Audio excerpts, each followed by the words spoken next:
Islam tidak pernah meletakkan perantaraan antara manusia dengan Tuhan.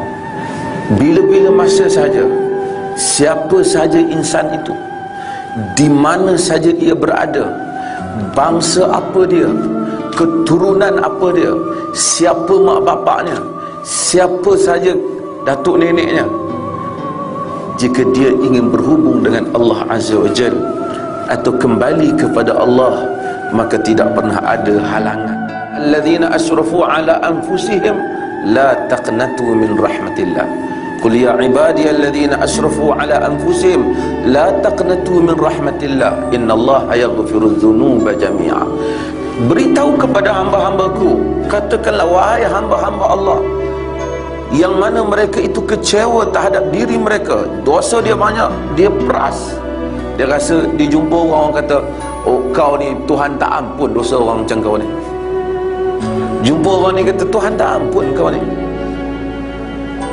Quran kata, Allah kata, beritahu hamba-hambaku yang mereka itu telah kecewa terhadap diri mereka, jangan mereka putus asa dengan rahmat Allah, jangan mereka kecewa dengan rahmat Allah. Allah mengampunkan segala dosa. Nabi kata, man qala halakan nas fahuwa ahlakuhu.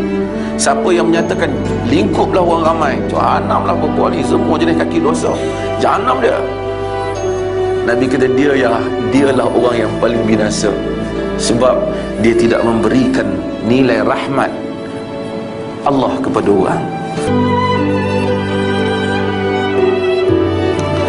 Islam seluas-luas pintu di dalam ajaran Islam ialah pintu taubat.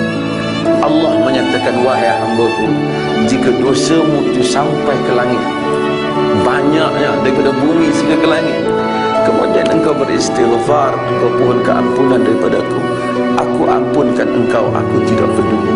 Hamba-Ku tu tahu dia ada Tuhan yang boleh ambil tindak, boleh ampun dosa dia dan boleh bertindak pada dia. Aku ampun dia, kata Allah. Kemudian dia duduk berapa lama, dia betul-betul taubat, bukan main-main. Macam mana dia tergelincir lagi.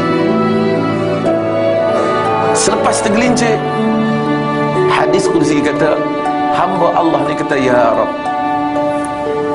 aznabtu dzamban faghfirli. Wahai Tuhan, aku telah buat dosa lagi, ampunlah daku.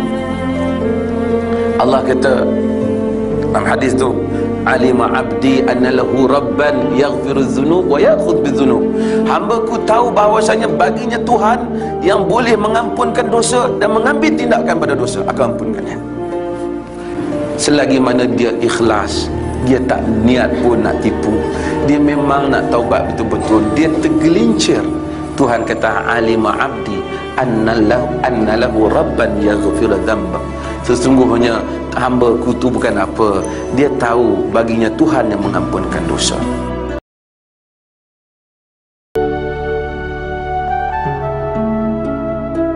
Bila Allah memperkenankan sesuatu hajat, ia memperkenankan dalam berbagai rupa.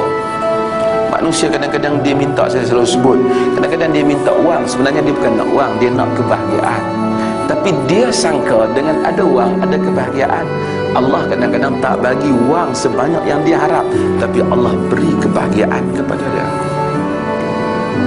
Dia minta isteri cantik, dia berkenan seorang tu lah kan? Allah tahu mungkin tak baik untuk dia, Allah bagi juga isteri kat dia, tapi dia kata bukan aku doa itu, tapi yang Allah beri itu lebih baik untuk kehidupan dia, lebih baik untuk kebahagiaan rumah tangga dia, lebih baik untuk dia meneruskan perjalanan itu. Namun Allah menghampakan hamba tidak sama sekali. Tapi dia duduk sangka aku minta tu tak sampai-sampai lagi. Tak. Sebahagian besar hayat kau telah kau kecapi nikmat itu.